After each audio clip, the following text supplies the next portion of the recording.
Hey everyone, welcome back to Smart 4 Home. Today, we're going to guide you through the process of factory resetting your Roku streaming device. Whether you're troubleshooting issues or preparing to sell your Roku, a factory reset can resolve many problems and restore your device to its original settings.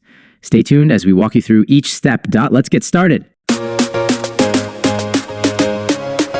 Step 1. Access settings. First, grab your Roku remote and press the home button to navigate to the Roku home screen. From here, scroll up or down and select settings. Let's dive into the next step. Step 2. Select system. In the settings menu, scroll down and select system. This option manages all system-related configurations, including network, power, and more. Step 3.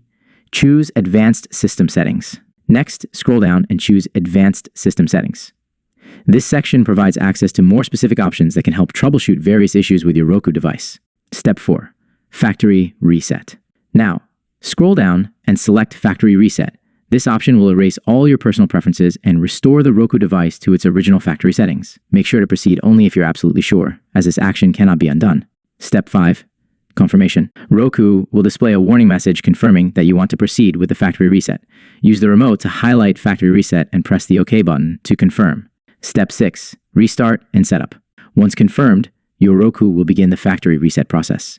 This may take a few moments as the device resets itself. Afterward, it will restart automatically and display the startup screen. Follow the on-screen instructions to set up your Roku as you did when you first got it. Conclusion. And there you have it.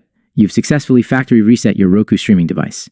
Whether you're troubleshooting issues or preparing to pass it on, this process ensures your Roku is restored to its original state. Thanks for watching.